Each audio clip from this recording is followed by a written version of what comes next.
Tech Twice Weekly, episode 36.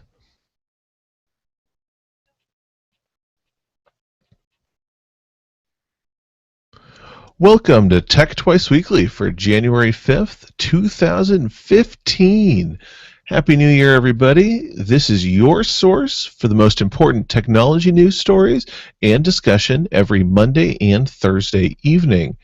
My name is Ben White, and always I'm joined by my good friend Eric Fee.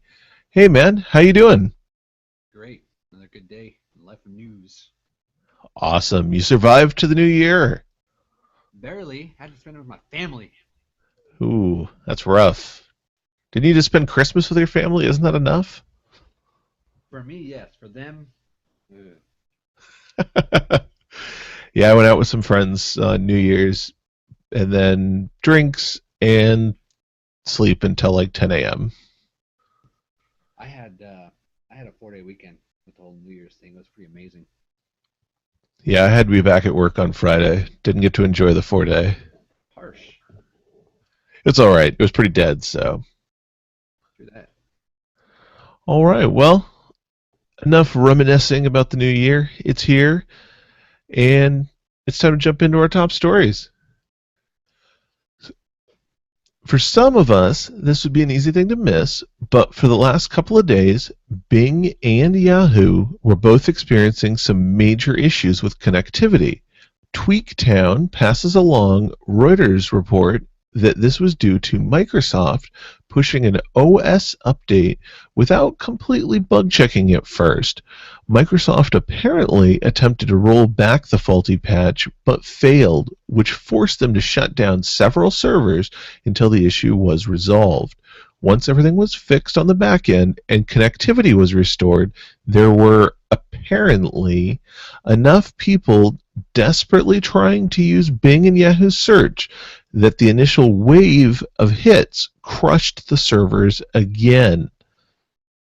But at this point, everything seems back to normal. So if you're still trying to use Yahoo search or Bing search, everything should be good to go. Although, really, who's trying to use Yahoo or Bing search?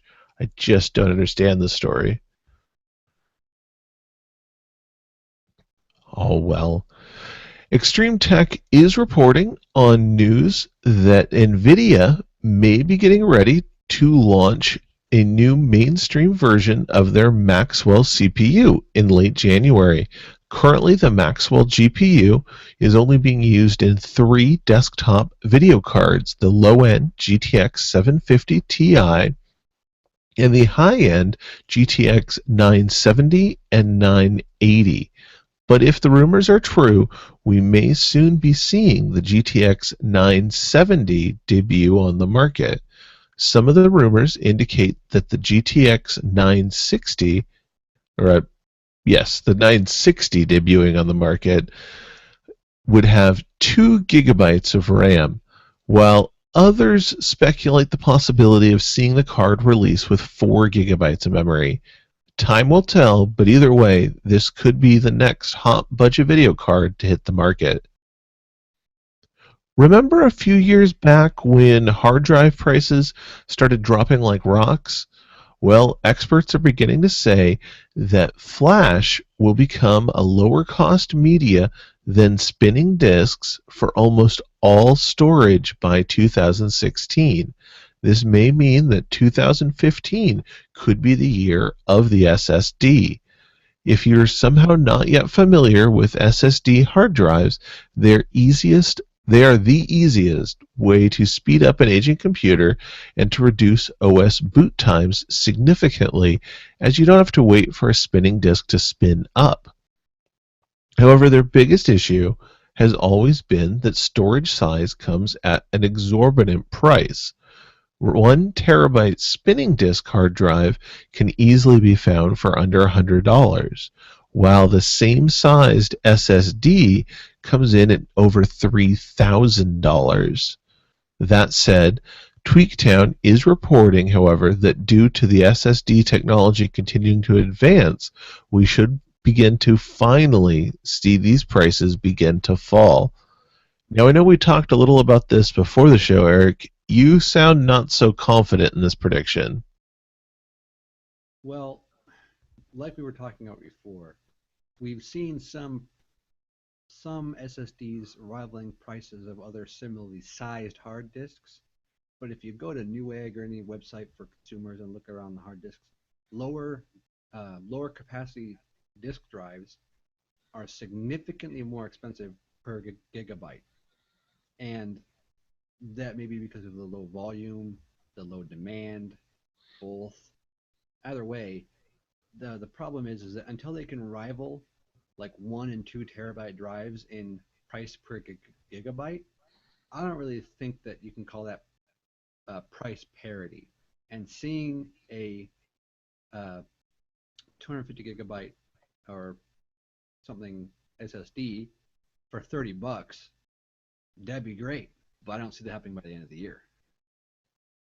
Yeah, I'm kind of on the same boat. I need to see it to believe it because I think, sure, prices could drop, and that's natural. The technology's evolved. It's not brand new technology anymore, but it's still spendy and it's still going to be the premier product. So it's going to still have that premier price point, even if the technology manufacturing gets cheaper. It's still going to be a little bit higher price compared to spinning discs simply because they're looked at as premium media. Mm-hmm. All right, well, let's see. What's our next story here?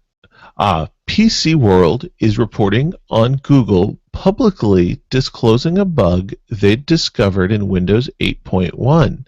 This came after a Google researcher discovered the unpatched vulnerability to Microsoft 90 days ago, and they had not yet released a fix. According to Google's policy for their security research website, 90 days after a vulnerability is reported to the developer, they will release publicly the information on it.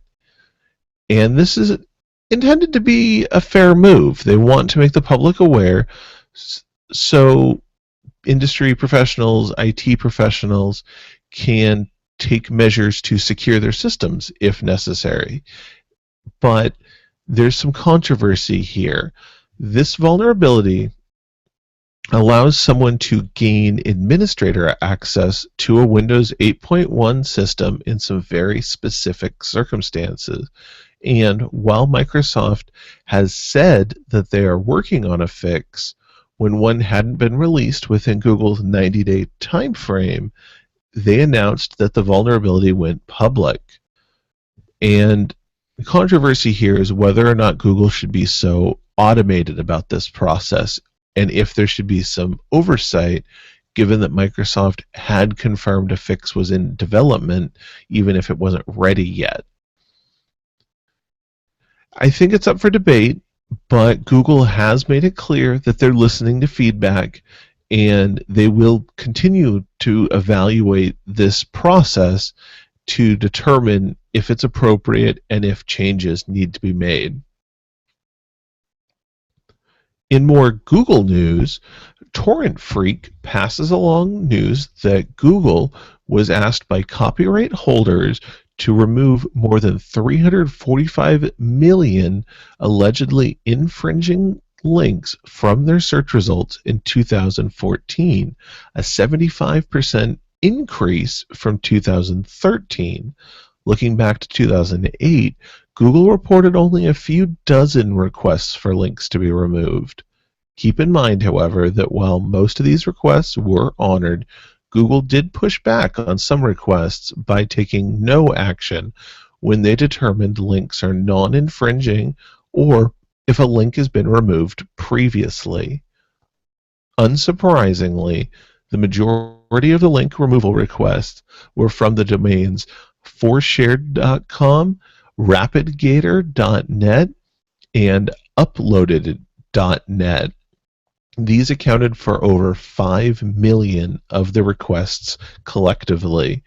The top takedown requests came from the UK music industry group BPI, which submitted over 60 million requests. Ars Technica passes along Sony's latest announcement that their PlayStation Now service, which previously offered pay-per-rental pricing on video games, will begin offering streaming games for PS3 with over 100 titles starting January 13th in North America. This includes many AAA titles such as Batman Arkham City, BioShock Infinite, The Last of Us, and XCOM Enemy Within, just to name a few. The full list is available on Sony's website. The subscription will be priced at $19.99 a month or $44.99 for 3 months, and all users can start with a free 7-day trial. Despite Android's market share continuing to climb in the global smartphone market, Recode is covering reports that show profits are down for Android hardware manufacturers. For 2014, Android hardware profits saw a drop of nearly half compared to 2013. The biggest leader in this dropping trend is Samsung, but they are also followed by Sony and Motorola. However, bucking the trend is China's Xiaomi, which has been seeing significant market growth, still only achieved slight profitability, largely due to their razor-thin margins. So far, Google hasn't commented on this trend, and while Google doesn't directly profit from the Android operating system itself, they do benefit from users adopting Google services, and it is suspected that these numbers have fueled Google's recent push into TV advertising campaigns. Now, I know you mentioned a little bit about this earlier, Eric. What do you think about this idea of hardware profits are down even while market share is growing? Well, one thing I've noticed personally, which I think may mean something to this discussion, is that I don't need to buy phones as often. My phones aren't as slow. Software doesn't outpace them. Hardware is keeping up pretty well. And as my phone was expensive, even though it was extremely cheap in comparison to other phones of similar specs, I have a Nexus 5, it was still not something I could just displace. It was still cost money, and I don't want to have to replace it or pay more money for something that's not any better or not marginally better. Not only that, but it looks like there aren't a lot of phones in this size anymore, besides the iPhone 6, not the Plus or whatever. It's Plus because fatty. And the Nexus 6, I'm not going for that because I don't want a phone that size. Not that there's anything wrong with those. I'm just not down for that. So I have no reason to upgrade. And I think that a lot of people are sitting in the same boats where they bought a phone a year or two ago, anywhere between 6 months to 18 months, and are like, well, I can keep using it. Whereas the same person a couple of years ago might have been flipping it at the 6 month or year mark to get something that's faster and that software doesn't completely obliterate at that point. I think seeing stability with Android has made more people happy and comfortable with using it. But it also means that we need to buy less phones. So pretty similar to the issue that's happened with PC sales being down and with video card sales being down. The technology has just reached a point where even though technically the manufacturers are putting out iterative releases, there's just not a good reason for most people to buy into them. It's really only the enthusiasts who are pushing for that newest, greatest bleeding edge. I think it's something like that. I've also noticed that there have been some, I'm going to use the word blunders, but don't take it too negatively, with Samsung. And Samsung's one of the biggest Android phone pushers. They have a lot of advertising. They have a huge market stake in their Galaxy line, and they've seen uh, a large loss in purchases of their new phones in comparison with previous models. And I, I really think that it's a mix of their old phone is good enough, and the new phone isn't more value. Is it just not offering them enough value for the money, especially with although people will tell you that the economy is on the rise, and gas is also dirt cheap nowadays. But that doesn't mean that everyone has $400 to go out there and blow on a new phone. Definitely, definitely. And we'll see if this trend continues through 2015. I think there's a lot of changes on the horizon, especially with Lollipop just coming out recently and just barely beginning to make it to a couple of phones by the end of 2014. So time will tell. I'm sure somebody will come up with something to push the hardware hard enough to justify upgrades in some cases, but we'll see if it's enough to really shift the tide of the marketplace. Well, our last story today is important to you if you are a WWE fan and living in the UK.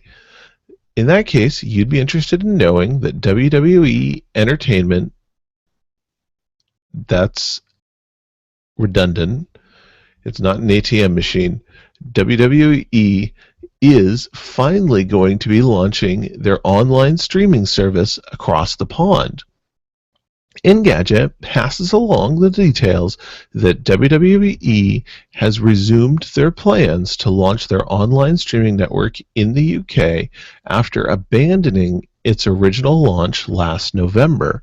Current reports say the network should go live on January 19th for £9.99 per month or €12.99 in Ireland. Officially, the WWE hasn't commented on this new debut day, however, so unfortunately, this is still technically just hopeful speculation. All right, well, that brings us into our tech toys you wish you could buy, and normally we get some Kickstarters or some Indiegogos in here, but this time around, I found a couple of more interesting things, I think. The first one is an article on Nerdist for a wristwatch that instead of just telling time, which is easy enough, hundreds of thousands of watches out there will do that for you, this watch actually tells you the orbit of the planets in our solar system. What do you think about this, Eric? I mean, the fact that it's not practical aside, simply by its $245,000 price tag, but I think it's pretty cool. It's gorgeous.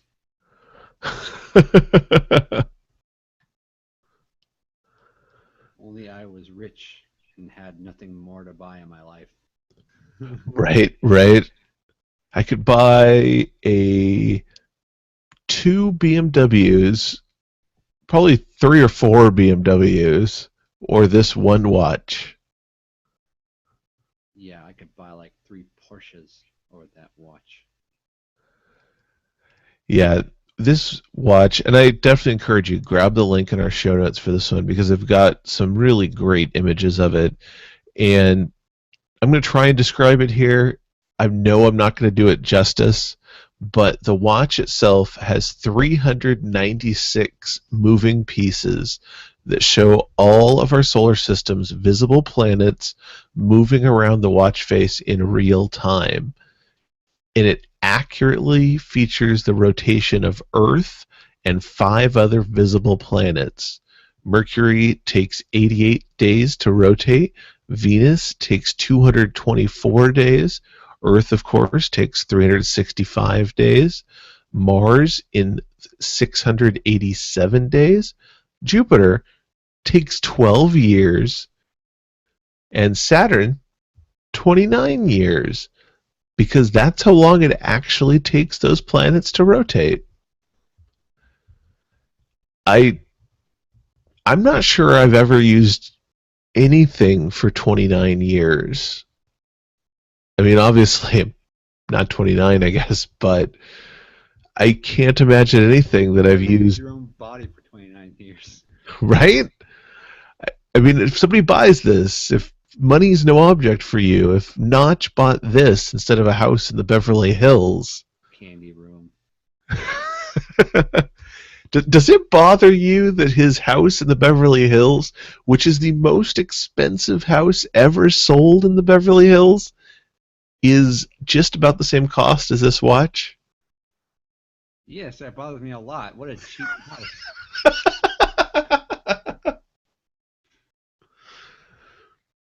Sorry, the watch is gorgeous, though. Seriously, take a look at it.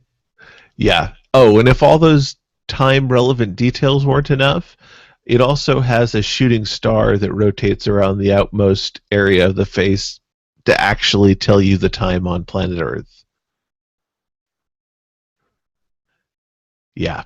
So if anybody would like to write into the show, we can accept a check, $245,000. Well, I guess we got to double that because we each need one. I got dibs in the first one, dude. I don't even. It doesn't say in the article. This may be a one of a kind. I'm not sure, but Yeah, for $490,000, they can make two.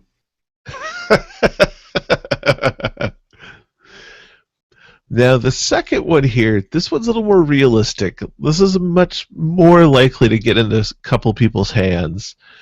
The next toy we've got here is an electric scooter. Now, on its face, that doesn't sound all that exciting, but the premise of this scooter, the GoGo Row, is that it is a scooter that can be controlled entirely from your smartphone, or at least many aspects of it can. And what the smartphone app for this scooter does is you can tell the charge on your bike, you can tell how schedule replacement batteries. The concept being that much like propane exchange stations that we have now for barbecues, you could swing by a local convenience store and swap out your batteries. Just drop off your dead batteries into the charging bank, grab new batteries, and away you go. Of course, probably swipe your credit card and pay some sort of transaction fee. But No, it's a subscription service, and when you buy the bike, you get the subscription. oh, there you go. But I really like this idea. I don't know if it would make its way outside of large cities, but I really like the concept. Well, imagine me commuting to work on it, and I could just on my way out of downtown swap, grab a new battery pack, and it would last me until the next day, Right? Isn't that perfect? or two battery packs, whatever it uses. But yeah, I mean, I like the idea a lot. It's basically like filling up, but it's a battery pack instead of gas. And I like scooters, and I like electric vehicles, and so this one's even more neat. Yeah, I wish that it was at a point where they're willing to put a price tag on it. I looked around and I couldn't find one that they're willing to admit to yet. But overall, this looks like a really nice bike. Let me pull up the website instead of just the article on Mashable here. I mean, do you think this is something you might actually consider buying into if the price is reasonable? And if they have them in my town, and of course I can charge them at my house. Right. I mean, I guess it would make sense to charge at your house because there are going to come situations where maybe you can't make it back to the charging base station, but it's about having that option. Yeah, I just like the idea of being able to. I would if it's a gotta if it's a if the price is low, then I think I could totally get behind that. GoGo Row. I think it's really cool. And not only that, but Portland is the kind of place where they have a bunch of this stuff. Right. So according to the website, it tops out at 95 kilometers per hour, which is around 60 miles per hour, it will go from 0 to 50 kilometers per hour in 4.2 seconds, which isn't too shabby. That's pretty slow, dude.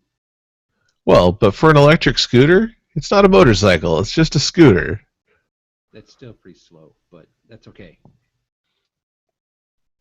If you get to their website, gogorow.com, they actually have a really nice exploded version of the engine that powers this thing, Yeah, I'm and they looking take at you it. on a nice fly through. That's kind of cool. That's a tiny motor.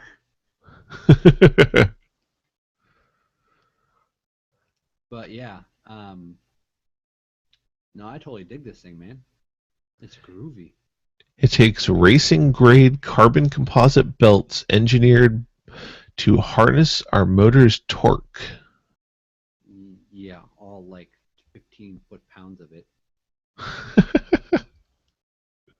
Belt drives are not something new on motorcycles. All Harleys use belt drives. Older Buells use belt drives. Belt drives are awesome. So apparently they claim that they're 16% faster than a 125cc engine. Maybe. That's not saying a whole lot. I don't know, man. I got a 250. I got a Honda XL 250R in the garage. That thing sure as heck is faster than this. Well, yeah, that's not really surprising. This does claim that at 0 RPMs, it comes out of the gate with 25 foot-pounds of torque. I wouldn't doubt it. Pretty cool. I mean, don't get me wrong. It's not about the speed. It's about having something useful, small, light, easy, no gas, um, being able to get around town, no problem, pop in and out. I love riding my bike around town during the summer. It's just nice. And my little dirt bike just works great on the road. Something like this would work just as well or better. Um, just zooming around, man, having fun. Well, Something here I we go. I enjoy just every day. got you a link with all of the tech specs for everything on the bike. You'll appreciate this.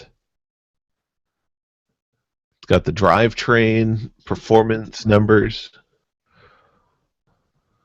9 horsepower. Ooh, buddy. That's what I'm talking about. That'll get you ripping down the road. My XL makes almost 25 horsepower. Max left lean, 45 degrees. It's all right.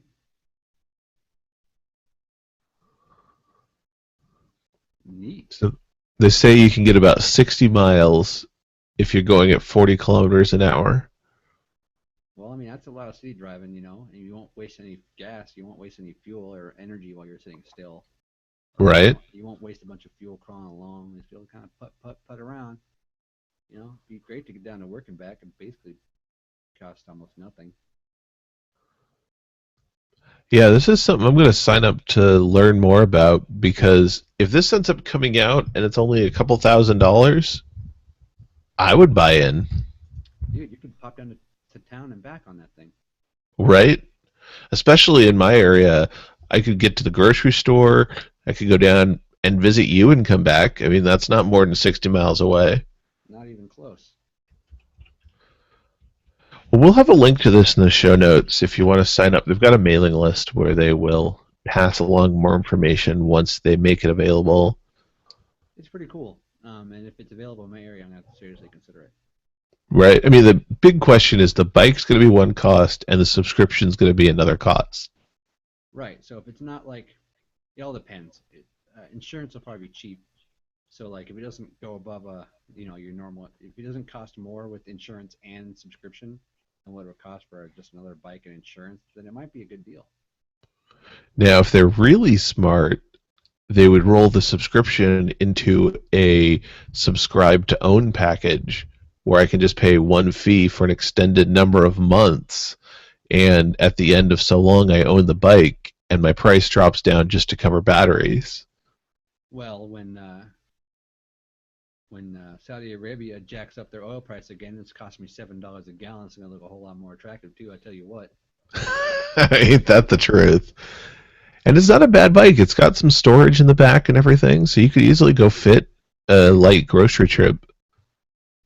Well, I've had a lot of miles in the saddle, and I'll tell you that it's a lot easier to strap stuff onto your bike once you figure out how to do it. That's for sure.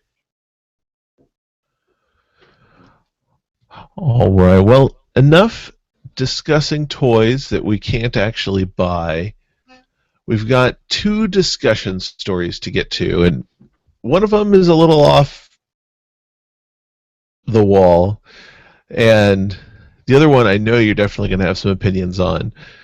So, our first discussion story here is about the Oculus Rift and getting into the realm of virtual reality sex. Now, the joke has always been that the reason the VHS won over Betamax was that pornography went to VHS. The reason that DVDs took off was pornography. The reason the internet took off was pornography. So, logic would dictate.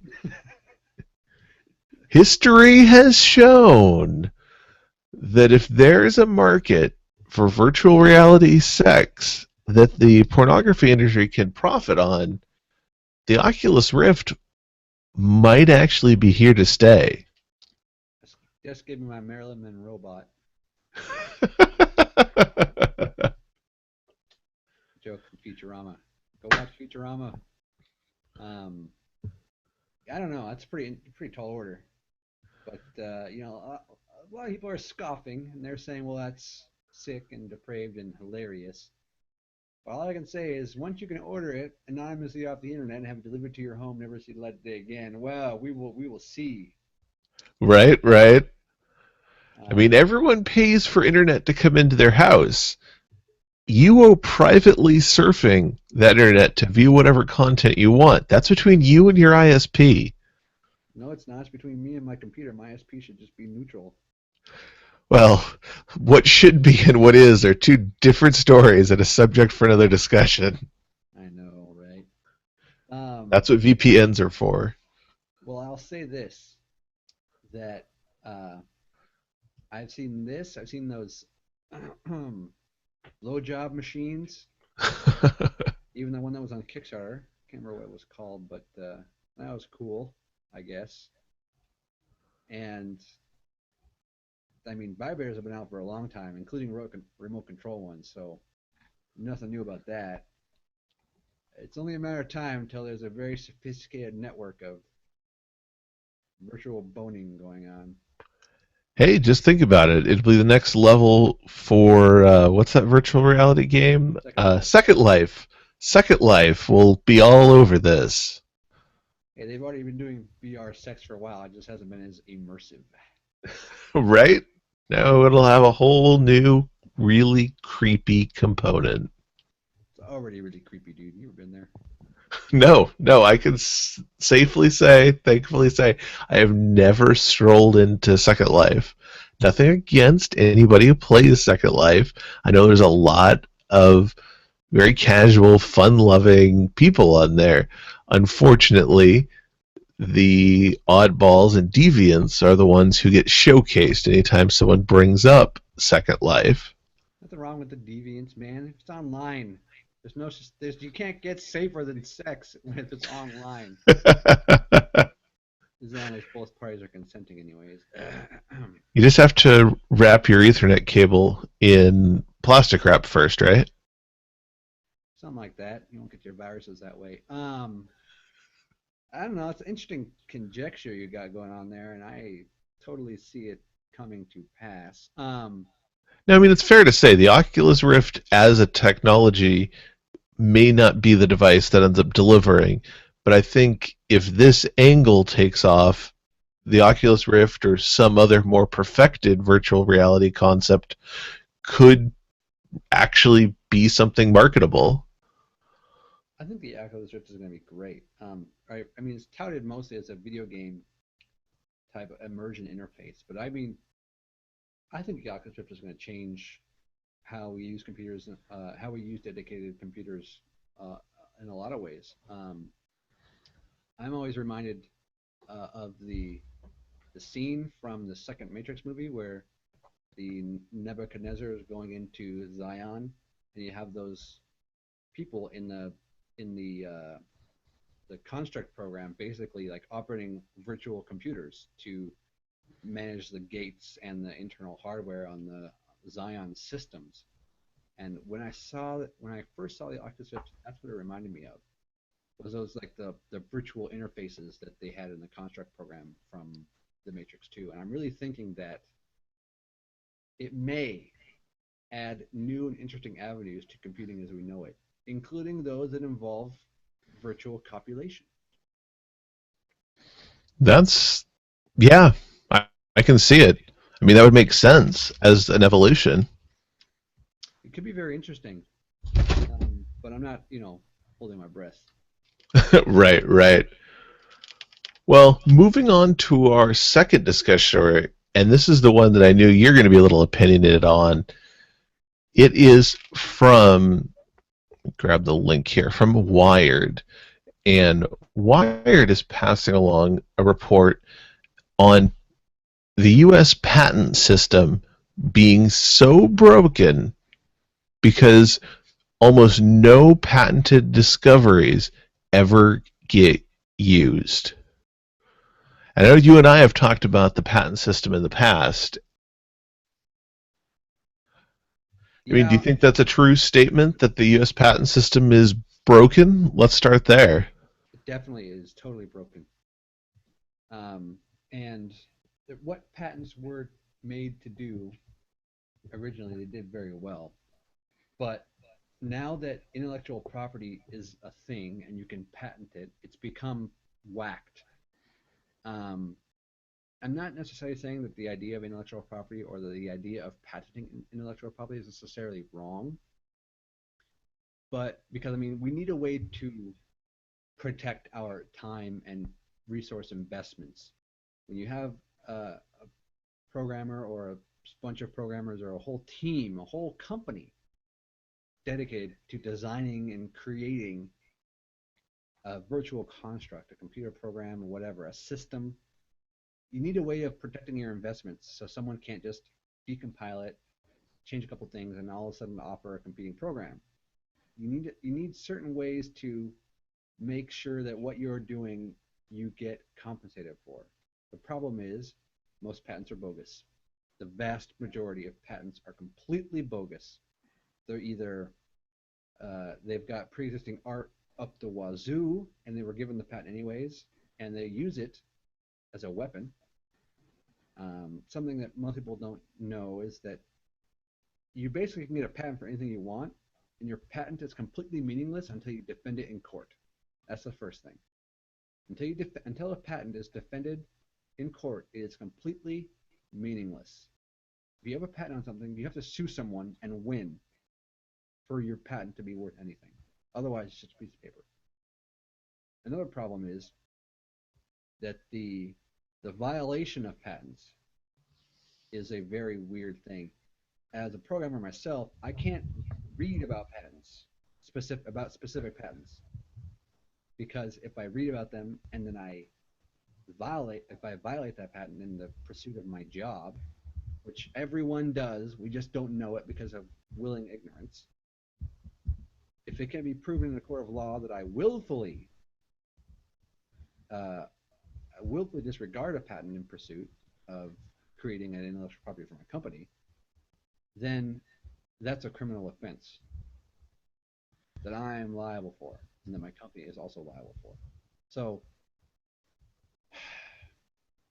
long So story wait, short, you're required to be ignorant on patents because in court, if somebody looked at code you wrote and said, "Ah, I have a patent on this," and they took you to court over it, if they could prove that you read the patent, even though you may have had no intentional concept that what you were doing was related to it, and whether or not what you did actually is violating the patent is a discussion for the judge to decide.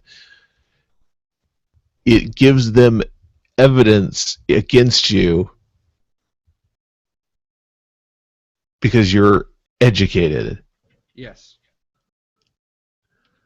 if that right there doesn't fundamentally prove that the patent system is broken, and the court system to a lesser and or greater extent, depending on how you want to go there, but that's screwed up.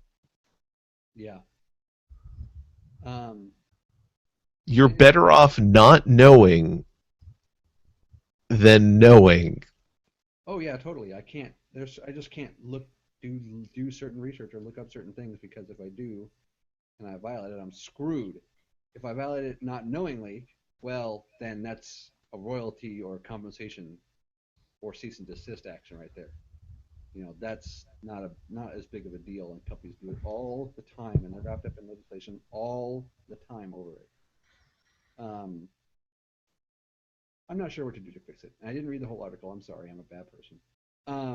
But I will say that, in my opinion, the best thing that we can do is make all patents specifically valid for their instantiation, and have proper open debate and discussion over patents. Um, because the Patent and Trademark Office can't be everywhere at all times. So they can't know everything. So patents need to be open, first of all. If someone tries to patent something that is truly new, especially if it's intellectual property, then other people need to come out of the woodwork to be able to say, no, prior art because of X, or no, that's a standard because of X, or no, that is not valid because of whatever. And then, if no one can prove that their patent is invalid off at the starting point, then they can then go and defend it. But the idea of basically anything is patentable, and it means nothing until you successfully defend it, is flawed. Also, if there was an open discussion on patents, then we could better vet intellectual property and better not violate intellectual property. Because I don't want to violate other people's, in my opinion, legitimate patents. If they design and create something that they should be compensated for, then compensate them. And not only that, but there's the same thing with copyright that I was talking the other day.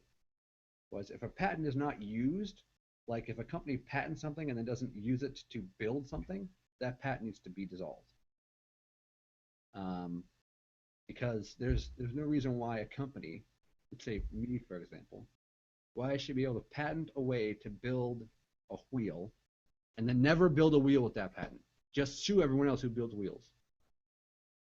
That is not only ridiculous, but in my opinion, morally wrong. And I shouldn't be able to have a business that exists simply to stop other people from doing business. Well, and I think a great solution is similar to what's done in Europe, where there are FRAND patents, where there are patents that I'm not sure if it's a court system or how they determine if a patent qualifies for the FRAND status, which is an acronym, but I cannot remember what it means. But it basically amounts to this patent is recognized as something that is critical to an industry.